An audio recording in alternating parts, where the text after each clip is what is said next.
हम लोग फिजिक्स की चर्चा कर रहे थे। फिजिक्स में चौथा चैप्टर था जिसका नाम था विद्युत धारा, और विद्युत धारा में हो चुकी थी क्या क्या हो चुकी थी? तापक अवयव।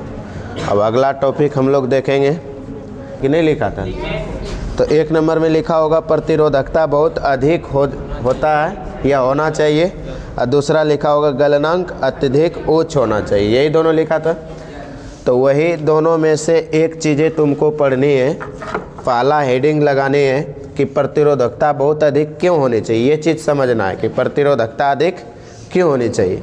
कहने का मतलब अगर तार की लंबाई और मोटाई अधिक रहेगी, तार की लंबाई और मोटाई क्या रहेगी? अधिक रहेगी, तो उसमें जब विद्युत धारा प्रवाहित होगी तो वह ज़्यादा होगा या कम होगा? हैं? क्यों कम क्यों होगा? क्योंकि उसमें प्रतिरोधक ज़्यादा। अरे तार की लंबाई अधिक होगी तो प्रतिरोध ज़्यादा होगा ना जी। तो तुम लोगों ने देखा होगा जो हीटर होते हैं, या मतलब वो जो पानी गर्म करने वाला होता है, वो यहाँ तक तो ठीक ही आता है, दोनों को तार ऐसे मतलब आता है ना, ऐसे को ऐसे ऐसे घुमा हुआ रहता है, देखे हो हैं? ऐसे मतलब घुमा हुआ रहता है, और यही वाला ऐसे जुड़े रहते, फिर लास्ट वाला इससे जुड़े होते हैं, ठीक है, दोनों घुमा हुआ रहता है ऐसे, समझ गए ना।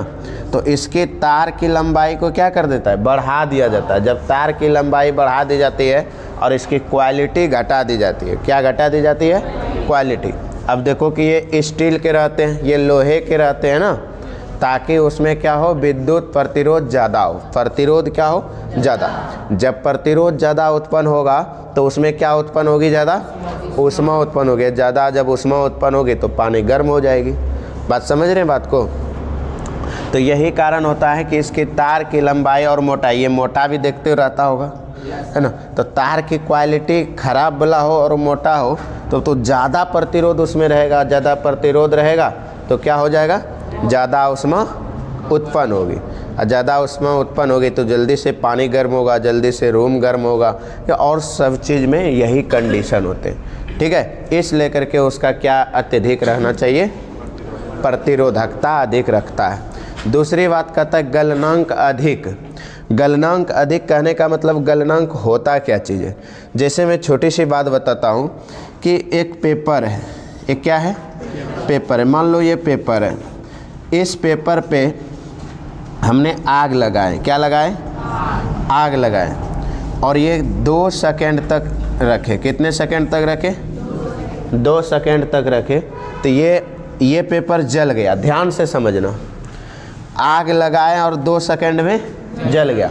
और कोई दूसरा पेपर है, कोई दूसरा पेपर है, उसमें आग लगाएं और 1 मिनट तक नहीं जला। 1 मिनट तक नहीं जला, अर्थात 60 सेकंड तक नहीं जला। मतलब सोच सकते हो कि ये जल्दी जल गया और ये जल्दी नहीं जला। तो जल्दी नहीं जला, उसी प्रकार से ये जल्दी नहीं गलेगा। जो तार होता है ना, तार, तो एक तार होता है जल्दी गल जाना। जल्दी गल जाना मतलब ऊष्मा उत्पन्न होगी और कम ही टेम्परेचर में वो क्या होगा? गल जाएगा। कम ही टेम्परेचर में गल जाएगा। और एक होगा कि कम टेम्परेचर नहीं, बहुत ज़्यादा टेम्परेचर होगा तो भी नहीं गलता, उसको कहते हैं गलनांक अधिक होना, ठीक है। गलनांक कम रहेगा तो जल्दी से तार पिघल जाएगा, और गलनांक उच्च रहेगा तो जल्दी से तार नहीं पिघलेगा।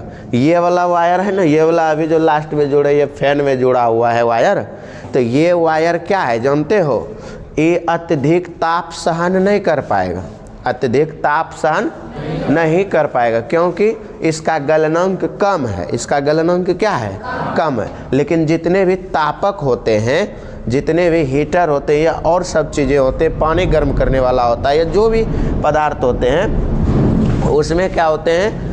तार जो होते हैं उसका गलनांक उच्च बनाया जाता है, क्योंकि ऊष्मा उत्पन्न होगी तो ऊष्मा से तो पानी गर्म होगा।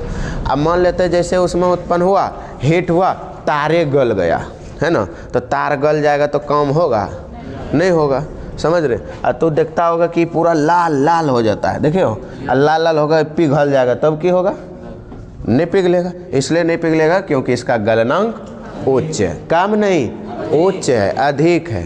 बात समझ में आया? दोनों टॉपिक क्लियर है? चलो अगला टॉपिक हम लोग चलते हैं, मिटा देते हैं इसको, इसमें कुछ रखा नहीं था। अगला टॉपिक हम लोगों ने देखो, इसी में कहता है कि अत्यधिक तापक जो होते हैं, अत्यधिक तापक जो होते हैं, तापक मतलब अगले दिन पढ़ाए थे ना तापक क्या होता है। जो अत्यधिक तापक होते हैं इसमें क्या क्या चीज़ें होती है, उसमें क्या क्या चीज़ें होती है। कहते हैं निकेल 60% होता है। कितने परसेंट निकेल होता है? 60% निकेल होता है। और क्रोमियम 12% होता है। क्रोमियम कितना होता है? निकेल 60%, क्रोमियम, इसको मिटा के लिखते हैं, ठीक है।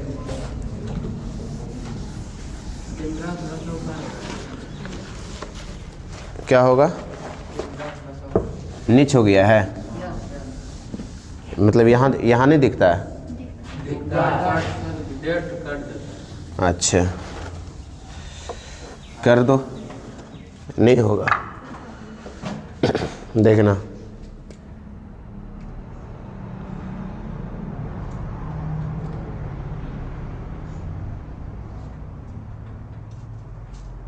हुआ रे?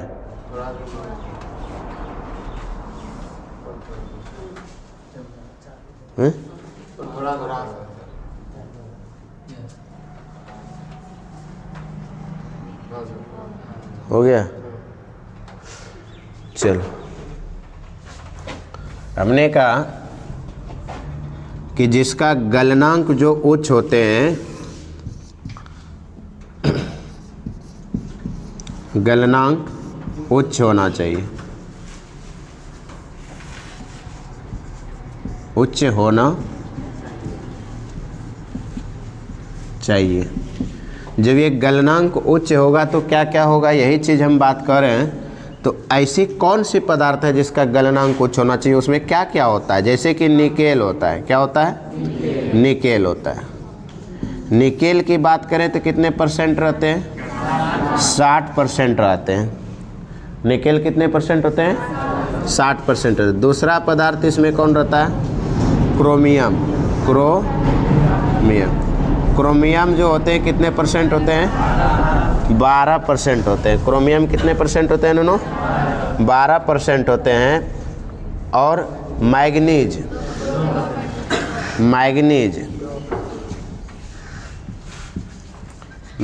जो होते हैं ये 2% होते हैं, ठीक है। कितने परसेंट होते हैं? 2% होते हैं। और लोहा 26% होता है। लोहा कितना होता है? 26%। लोहा 26%, ठीक है। ये सभी को मिश्र धातु बना देते हैं और मिश्र धातु को ही कहते हैं नाइक्रोम। क्या कहते हैं? इस सभी को अगर हम मिला देंगे सभी धातु को तो क्या बोलेंगे? नाइक्रोम। बस नाइक्रोम की ही तार होती है। जो चूल्हा देखते हो ना, हीटर, उसमें कौन सी तार लगी रहती है? नाइक्रोम की तार लगी रहती है। किसकी तार लगी रहती है? नाइक्रोम की तार लगी रहती है। तो नाइक्रोम का जो तार लगी रहती है ना, तो उसी के कारण यहाँ पर क्या होता है, उसमें देख लो कितने प्रतिशत है इसका बल्ब बंद कर दो कि ठीक है, रहने दो। देखो तो निकेल कितने प्रतिशत? 60%। क्रोमियम कितने प्रतिशत? 12%। मैग्नीज कितने प्रतिशत? और लोहा कितने प्रतिशत? और इन सभी पदार्थ को जब मिश्रित कर देंगे तो वो क्या बन जाएगा? नाइक्रोम। तो समझ में आया नाइक्रोम में कौन कौन से पदार्थ होते हैं। नाइक्रोम की अगर तार हम बना देते हैं तो उसके जो होते हैं गलनांक उच्च हो जाती है। गलनांक क्या हो जाती है? उच्च हो जाती है, ठीक है। तो यही याद रखना है कि निकेल कितने परसेंट? 60, क्रोमियम 12, मैग्नीज 2 और लोहा 26। तो सबसे ज़्यादा किसकी संख्या रहती है? निकेल की। किसके? निकेल की, ठीक है। तो ये क्या करते हैं? अच्छा, लोहा में क्या होता है? ज़्यादा प्रतिरोध होता है। नहीं, लोहा में क्या होता है? ज़्यादा प्रतिरोध होता है। तो यही कारण होता है कि निकेल, कल के डेट में ये कहीं पर पूछेगा कि नाइक्रोम किस किस पदार्थों से बनी होती है। नाइक्रोम कोई सिंगल पदार्थ है क्या? नहीं, ये मिश्र धातु है। कौन सी धातु है? मिश्र धातु। ये किन किन से मिलके बना है आप देख सकते हैं, निकेल, क्रोमियम, मैग्नीज और लोहा से मिलकर बना हुआ है, समझे। इसे ही हम लोग क्या कहते हैं? नाइक्रोम कहते हैं, ठीक है। अच्छा, नाइक्रोम का उपयोग जो होता है वो किस लिए हो जाता है? प्रतिरोधकता बहुत अधिक बढ़ाने के लिए। नाइक्रोम का जो उपयोग किया जाता है ये किस लिए किया जाता है? प्रतिरोधकता उच्च करने के लिए। क्या करने के लिए? उच्च करने के लिए, यानी बढ़ाने के लिए। अगर हमको प्रतिरोधकता नहीं बढ़ाना है तो नाइक्रोम का इस्तेमाल नहीं करना है, नाइक्रोम का इस्तेमाल नहीं करना है। और ये बहुत ही गलनांक ज़्यादा वाले होते हैं, गलनांक ज़्यादा वाले होते हैं, कम इसकी गलनांक नहीं होती है, ठीक है। और साथ ही इसका गलनांक भी अधिक होता है। चलो अब जिसमें से एक नंबर में लिख लो विद्युत तापक, एक नंबर में लिख लो विद्युत तापक, विद्युत तापक, विद्युत तापक, विद्युत तापक। अच्छा, विद्युत तापक क्या होता है? कौन कौन बताओगे? विद्युत तापक, electric heater, electric heater, electric heater. चलो, इलेक्ट्रिक हीटर कोई देखे हो? हाँ, जिसको रूम हीटर कहते हैं या तापने वाला चीज़ होता है, ये होता है। इसके बारे में क्या होता है? इसके बारे में कहता है कि विद्युत तापक में नाइक्रोम के तार की कुंडली होती है, ठीक है। अब कुंडली क्या होता है जानते हो? कुंडली का मतलब होता है इस तरह से जालीदार बना होना, इस तरह से, ठीक है। ये कुंडली होती है। ये क्या होती है? कुंडली होती है। और यही कुंडली बनी हुई रहती है किसमें?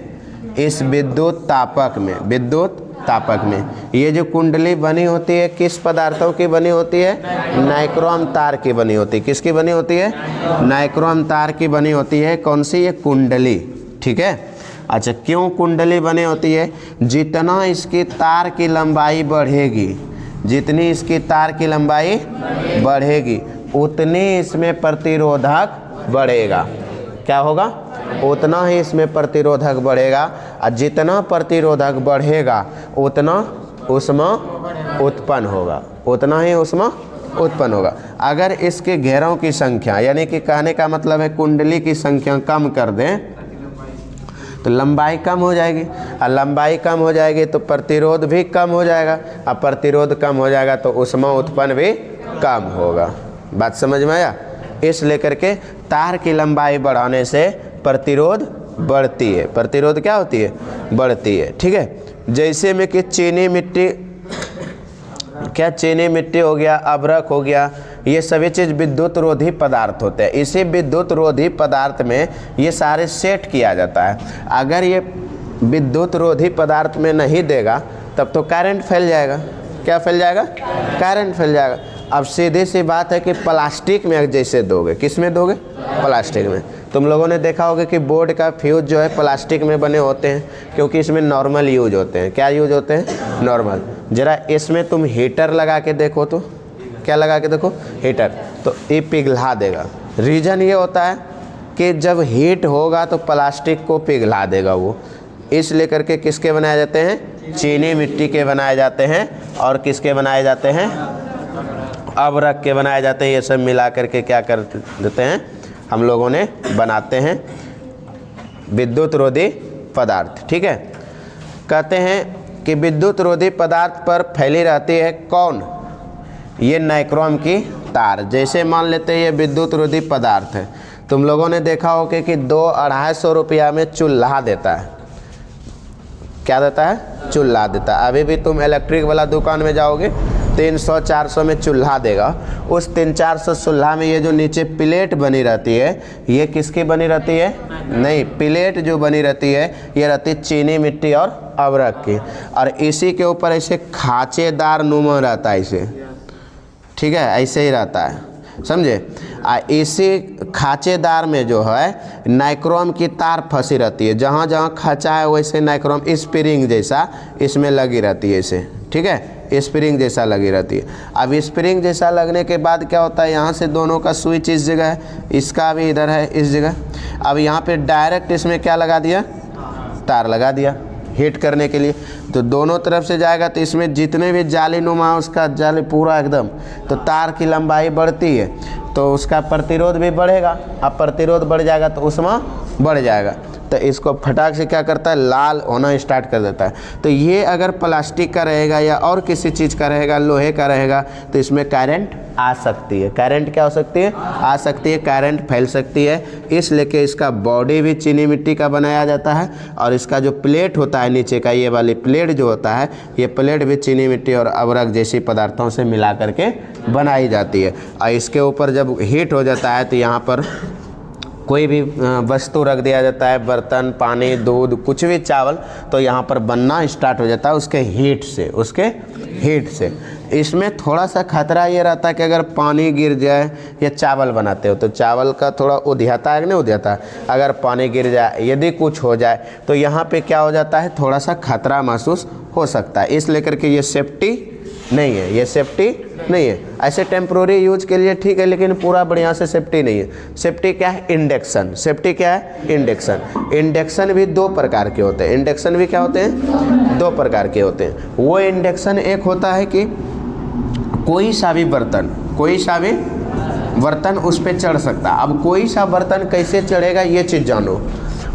एक हीटर जो होते हैं थोड़े महंगे होते हैं और उसमें इसलिए कि सभी बर्तन चढ़ सकते हैं क्योंकि उससे ऊष्मा निकलती है। क्या निकलती है, ऊष्मा निकलती है। आप कोई सा भी बर्तन चढ़ाओगे तो ऊष्मा से हीट होगा। आप हाथ वहाँ पे सेक सकते हो, कुछ भी सेक सकते हो, क्योंकि उससे क्या निकलती है, ऊष्मा।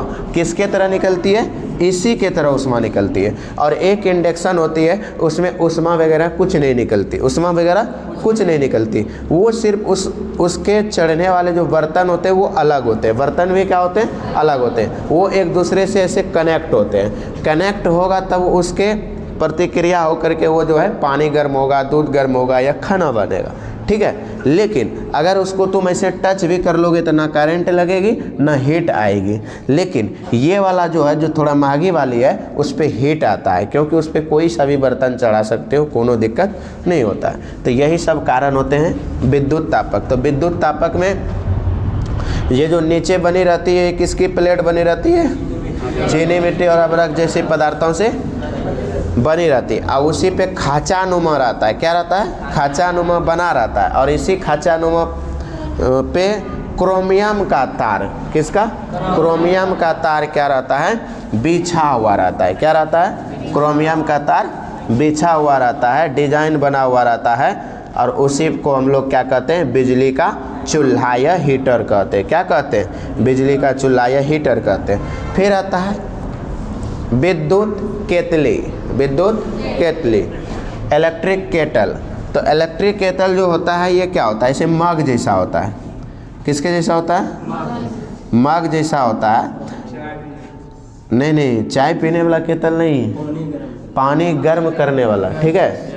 मग जैसा रहता है, यहाँ पे स्विच रहता है, ठीक है। इस जगह स्विच रहता है, इस जगह इसे पकड़ने वाला रहता है। मग जैसा, जैसे मग होता है ना, सेम टू सेम वैसे ही होता है मग जैसा। इसमें वायर लगी रहती है, नीचे प्लेट लगी रहती है, वो उठता है और बैठता है, उठता और बैठता है। तो नीचे एक प्लेट रहती है ऐसे गोल जैसा, उसमें एक पॉइंट ये बन जाता है, एक पॉइंट ये बन जाता है, ठीक है। ये जब दोनों पॉइंट सटते हैं उसमें जैसे देते हैं तो उसमें करंट आ जाती है। और यहीं पे रहता है स्विच, यहीं पर क्या रहता है, स्विच रहता है। इसको जैसे ही ऑन करेगा तो ये स्टार्ट हो जाएगा। और बहुत फास्ट, इससे ज़्यादा फास्ट कोई भी पानी गर्म नहीं कर सकता, ये हीटर वगैरह कोई नहीं, ठीक है।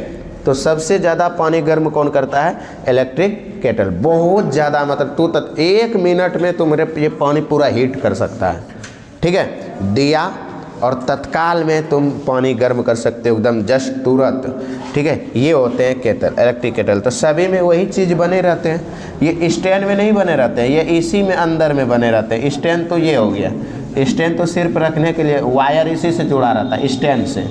वायर किससे जुड़ा रहता है, स्टैंड से। ये सिर्फ इसको लाइट देने के लिए काम करता है, ठीक है। इसमें कोई चीज़ रहता नहीं है, जो भी पदार्थ रहते हैं इसमें रहते हैं, वायर वगैरह इससे ऐसे जुड़े रहते हैं, ठीक है। किसमें, केतली में। विद्युत इस्त्री, विद्युत इस्त्री क्या होता है? आयरन। विद्युत इस्त्री आयरन होते हैं, उसका अंदर का प्लेट देखोगे इस तरह से रहता है, ठीक है, इसी तरह प्लेट रहता है उसका। किसका? आयरन का अंदर के जो प्लेट होते हैं, जो उसका जो हीट होता है, यही हीट होता है ये वाले, ठीक है। और ये हीट होने के बाद जो है नीचे जो हमारा इस्त्री का ये भाग होता है, किसका भाग होता है? इस्त्री का भाग होता है, तो उसको हीट करता है। और उसको हीट कर, लेकिन वास्तव में हीट ये होता है, कॉइल हीट होता है। और ये हीट होने के बाद नीचे वाले भाग को वो क्या करता है? हीट करता है, जिसके वजह से इस्त्री को करने में आसानी होती है, ठीक है। उसके बाद हो जाता है इत्यादि। अपना अपना डिजाइन होता है सभी चीज़ों का, परंतु इन सभी के कुंडली में जब प्रबल धारा प्रवाहित होती है, प्रबल धारा का मतलब समझते हो क्या होता है? प्रबल बताए थे ना, प्रबल का मतलब क्या होता है?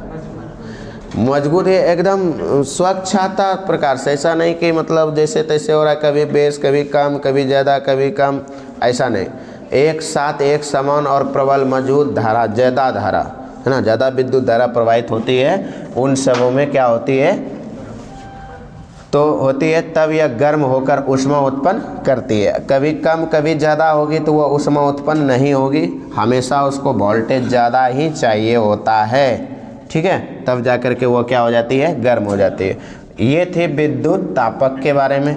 तो विद्युत तापक के बारे में जान गया, कौन कौन नहीं जाना जी? किसको किसको पता नहीं चला? फिर से समझ लो विद्युत तापक के बारे में। विद्युत तापक, विद्युत तापक, तो विद्युत तापक जो होते हैं, हमने कहा कि विद्युत तापक तुम्हारा हीटर हो गया, कौन हो गया? जिसको बिजली का चूल्हा कहते हैं। इस्त्री हो गया और केतली हो गया, सब में विद्युत लगेगा, ठीक है। ये केतली हो गया, ये सारी चीज़ें किसका है? विद्युत तापक है। ये सारी चीज़ें क्या है? विद्युत तापक है। ये काम कैसे करते हैं? ये काम करते हैं, सभी में क्या होते हैं? नाइक्रोम के तार लगे होते हैं। किसकी तार लगे होते हैं? नाइक्रोम की। और नाइक्रोम किन किन पदार्थों से मिलके बने होते हैं? निकेल, मैग्नीज, लोहा और क्रोमियम, नहीं तो सभी की मात्रा होती है, और सभी जाकर के मिल के बनते हैं, और उसी के जैसे स्प्रिंग जैसा बनाते हैं, कुंडली उसको कहते हैं। स्प्रिंग बनाना मतलब कुंडली बनाना, और कुंडली बना के ही हम लोग क्या करते हैं? उसमें देते हैं, ठीक है। उसके बाद है बल्ब। ये हम लोगों विद्युत तापक समझ गए। अब बल्ब के बारे में जानते हैं, बल्ब कैसे काम करते हैं, ठीक है। विद्युत बल्ब, विद्युत बल्ब,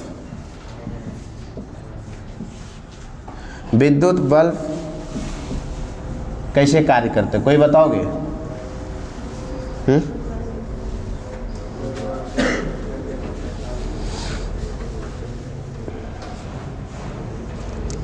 उसमें रहती है फिलामेंट।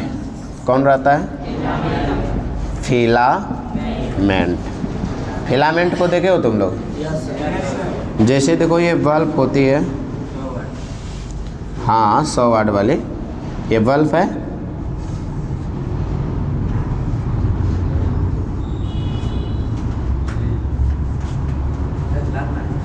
ये है फिलामेंट। ये क्या है? जब फिलामेंट को भी तुम देखोगे ना तो आश्चर्य लगेगा। इतनी पतली होती है, इतनी पतली होती है, वो पतली में भी कुंडली बनी होती है, ठीक है। बहुत पतली होती है, लेकिन उस पतली में भी कुंडली बनी होती है। क्यों कुंडली बनाई जाती है? प्रतिरोधकता बढ़ाने के लिए, प्रतिरोध बढ़ाने के लिए। अब प्रतिरोध जब बढ़ेगी तो ऊष्मा भी तो उत्पन्न होगी कि नहीं होगी? हाँ, तो देखो इस तरह से बल्ब बनी रहती है। इसमें तंतु लगे होते हैं। क्या लगे होते हैं? तंतु। अच्छा, तंतु या फिलामेंट एक ही को कहते हैं, तंतु कहो या फिलामेंट कहो। और ये फिलामेंट जो होते हैं वो किससे बने होते हैं? टंगस्टन तार से बने होते हैं। किससे?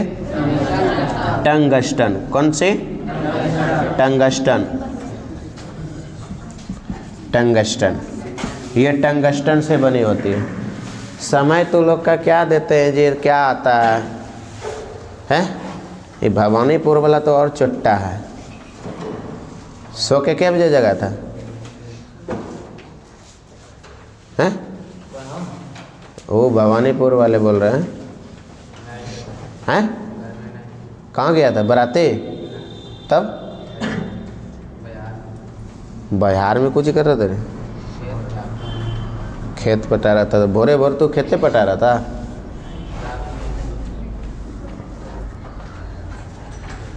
पढ़ने ना आता तो वो काम में रहता है एगो नहीं रहता रे।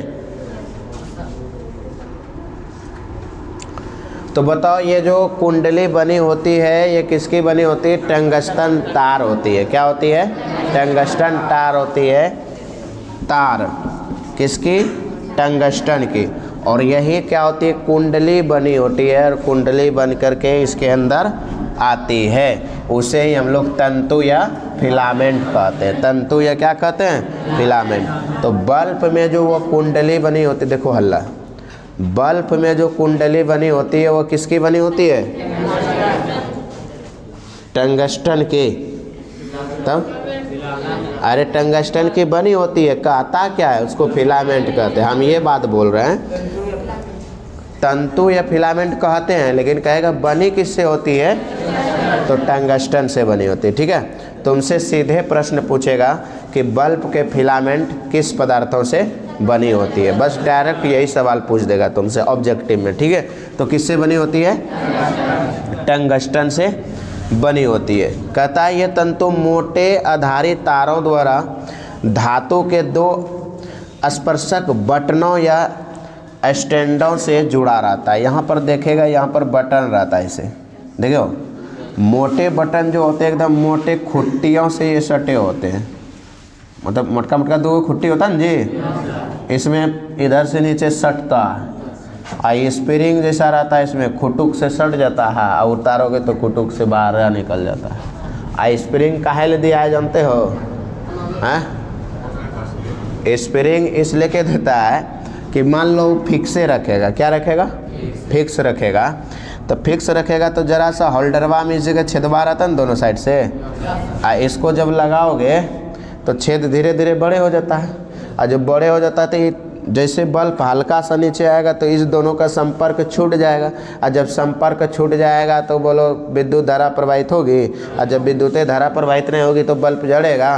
नहीं जलेगा। इसलिए के थोड़ा सा ऊपर भी गया तो कोई दिक्कत नहीं है, स्प्रिंग उसको टाइट करके रखा है। और नीचे भी आया तो स्प्रिंग उसको टाइट करके रखा है। ठीक है, इसलिए के इसको दिया जाता है, फिक्स नहीं किया जाता है।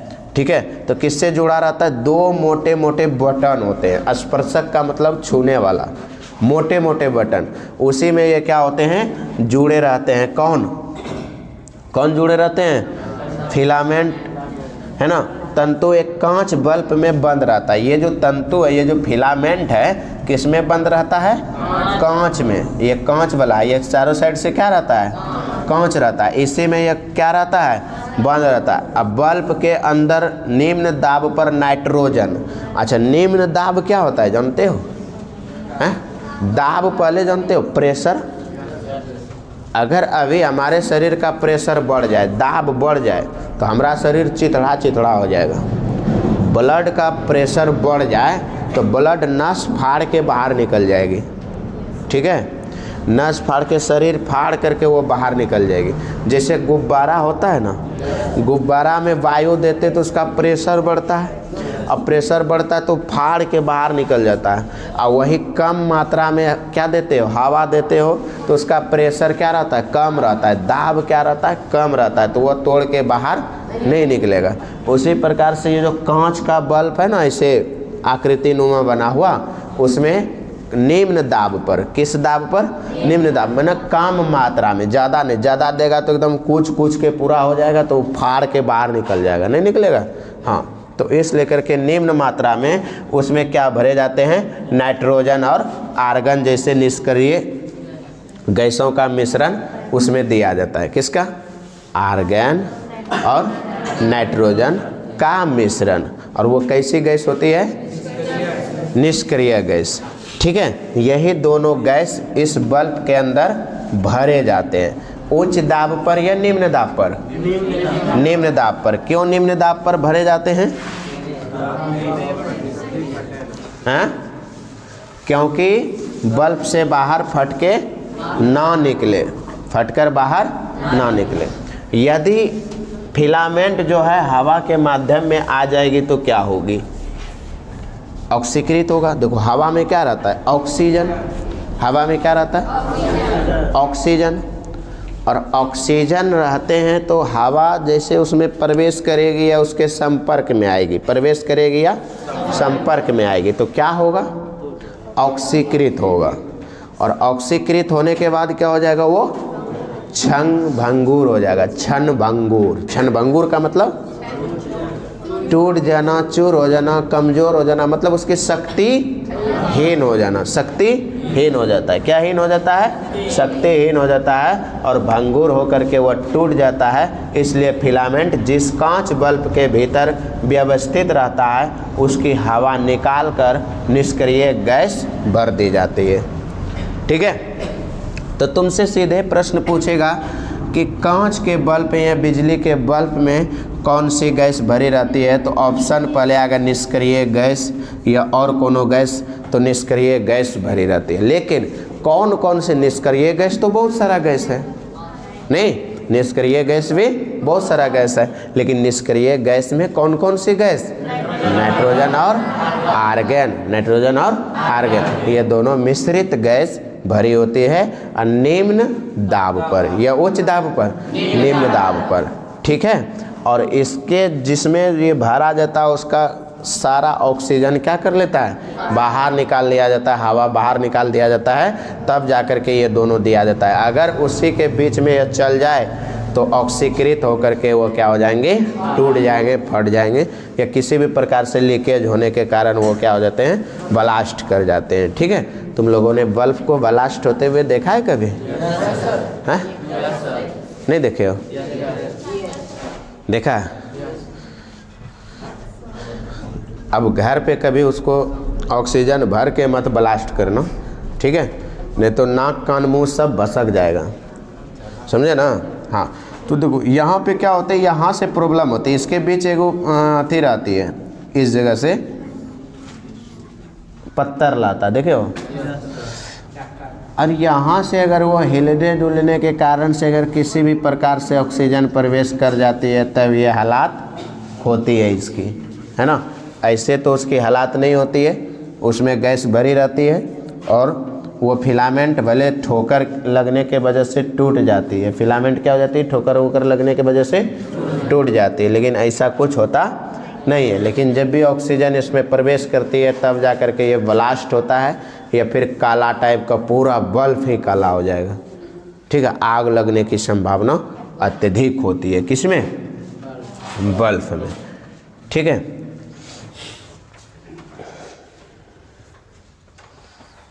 अच्छा, दूसरी बात होती है इसमें, टंगस्टन का जो फिलामेंट होते हैं वो इसलिए बनाया जाता है कि इसका गलनांक अत्यधिक उच्च होता है, 3400 डिग्री सेल्सियस। 3400 degree Celsius. अच्छा, गलनांक इसका अत्यधिक होगा, तो अभी हम बताए थे कि गलनांक होता क्या है, बताए थे ना? क्या होता है गलनांक? जो जिस ताप पर गलना प्रारंभ कर दे वही ना गलनांक होता है। तो ये 3400 डिग्री ऐजे है, हैं? 3400 डिग्री ऐजा नहीं है, बहुत दूर है। अगर 100 डिग्री सेल्सियस तोरा दे देना तो तू जल जाएगा। ठीक है, यहाँ 3400 डिग्री सेल्सियस है। सोच सकता है कि इसका गलनांक कितना उच्च बनाया है। अरे गप, कितना इसका गलनांक है? 3400 फ़ारेनहाइट या degree? Degree Celsius, degree Celsius. ठीक है, किसका? टंगस्टन का। किसका? टंगस्टन का। इस लेकर के ये जल्दी टूटते नहीं है, गलते नहीं। कभी इसको गलते पिघलते हुए देखा है? कभी नहीं। टूटते हुए देखा होगा, कभी पिघलते हुए इसको नहीं देखा होगा। 3400 से ज़्यादा होगा तब ना ये पिघलेगा, उसके पहले ये पिघलवे नहीं करेगा। ठीक है, अब देखो, अतः यह बिना गले 2700 डिग्री सेल्सियस तक का श्वेत तप्त ताप प्राप्त कर सकता है। मतलब 2700 डिग्री सेल्सियस तक ये क्या कर सकता है, प्राप्त कर सकता है, और कुछ नहीं होगा इसको। इससे अधिक होगा तभी इसमें दिक्कत आ सकती है, अन्यथा दिक्कत नहीं आएगी। चूँकि टंगस्टन की प्रतिरोधकता बहुत कम होती है, इसलिए पतला और लंबा तंतु लेना पड़ता है ताकि प्रतिरोध अत्यधिक और ऊष्मा अधिक उत्पन्न हो। प्रतिरोध भी अधिक उत्पन्न होगी तभी तो ऊष्मा उत्पन्न होगी ना, प्रतिरोध उत्पन्न होगा ही नहीं तो ऊष्मा उत्पन्न कहाँ से होगा। ठीक है, लेकिन अब इसके सुरक्षा हेतु एक फ्यूज डालना पड़ता है। जैसे हम लोगों के सुरक्षा हेतु एक बॉडीगार्ड लगाते हैं, वहाँ पे लगाते हैं ना, बॉडीगार्ड मतलब गार्ड, तो वहाँ पे गार्ड लगाते हैं हम लोग गेट पे। तो किस लिए, कि कोचिंग संस्थान में कोई प्रवेश ना कर सके, लगाते हैं ना जी। किसी किसी के बड़े बड़े के घरों में गार्ड रहते हैं ना, कि कोई अंदर प्रवेश ना कर सके, रात में दिन में कभी भी, ऐसे नहीं, बड़े बड़े कंपनी में गार्ड रहते हैं। तो वैसे ही क्या होते हैं, इसको सुरक्षा देने के लिए एक सुरक्षा फ्यूज होता है। क्या होता है, फ्यूज होता है। और सुरक्षा फ्यूज पहले खुद को गला लेता है तब उधर हानि करने देता है। उसकी क्या कहानी है, बॉडीगार्ड कभी चाहेगा कि चल जाओ भाई तुम अंदर, हैं? नहीं, अगर किसी भी प्रकार का शक होगा तो उसको जाने ही नहीं देगा। लड़ाई होगा, झगड़ा होगा, मार होगा, पीट होगा, वो मार में अगर बॉडीगार्डवा उठा के उसको पटक दिया तब तो खैर ठीक है। आप बॉडीगार्डे को अगर उठा के पटक दिया तब बॉडीगार्ड पटका गया, अब की करेगा, चोरवा अंदर आ जाएगा तो हानि करवे करेगा, ऑफिस लूट लेगा या और कोई चीज़ लेके चल जाएगा या किसी को मार देगा या पैसे उसे लेके चल जाएगा, नहीं। लेकिन अगर खुद बॉडीगार्डवे ने चोरवा को पटक दे तो चोरवा अंदर आएगा, नहीं आएगा, तो वो सुरक्षा हो गया। उसी प्रकार से फ्यूज होता है बल्ब की सुरक्षा करने के लिए, तार की सुरक्षा करने के लिए, परिपथ की सुरक्षा करने के लिए, वो सारे डिवाइस की सुरक्षा करने के लिए कौन होते हैं, फ्यूज होते हैं। क्या होते हैं, फ्यूज होते हैं। ठीक है, और फ्यूज की चर्चा अब हम लोग करते हैं। तो विद्युत बल्ब समझ गया, समझ गया ना विद्युत बल्ब जी। विद्युत बल्ब क्या होते हैं, विद्युत बल्ब एक कांच के बने होते हैं। किसके बने होते हैं, उसके अंदर तंतु या फिलामेंट होते हैं। उसके अंदर क्या होते हैं, तंतु या फिलामेंट होते हैं। वह तंतु या फिलामेंट किससे बने होते हैं, टंगस्टन तार से बने होते हैं, जिसका गलनांक अत्यधिक उच्च होता है। क्या होता है, अत्यधिक उच्च होता है, 3400 डिग्री सेल्सियस होता है, और वह 2700 डिग्री सेल्सियस तक तापक प्राप्त कर सकता है, वो कुछ भी नहीं होगा। ठीक है, उसके बाद ये दो मोटे स्टैंडों द्वारा जुड़ी होती है। किससे जुड़ी होती है, दो मोटे स्टैंडों द्वारा जुड़ी होती है, और वो होल्डर से जाके फिट होते हैं। ठीक है, और इस कांच के बल्ब के अंदर की सारी ऑक्सीजन निकालकर इसमें निष्क्रिय गैस भरी जाती है, जो नाइट्रोजन और आर्गन होती है। ठीक है, और किस दाब में, निम्न दाब में। बस इसी को अपने लैंग्वेज में बना के लिख दोगे, हो गया। बोलो लिख पाओगे। तो बल्ब के बारे में अपना भाषा में लिखना है, किताबी लैंग्वेज में नहीं लिखना है, और बल्ब का एक सुंदर सा चित्र बना देना है। बोलो हो पाएगा, हैं? स्टार में बल्ब लिखना है, बल्ब के बारे में लिखना है, एक सुंदर सा फिगर बना देना है बल्ब का, हो गया बल्ब। क्लियर है, चलो। मिटाने वाला किधर गया,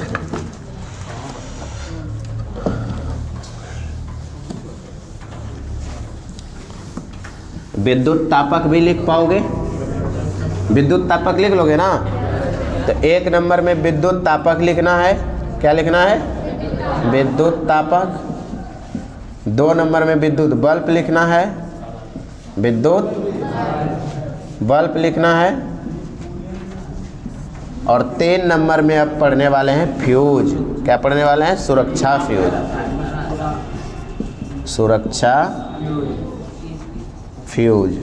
कौन फ्यूज, सुरक्षा फ्यूज। हम इसकी बात करने वाले हैं, सुरक्षा फ्यूज की। ठीक है, चलो स्टार्ट करें सुरक्षा फ्यूज।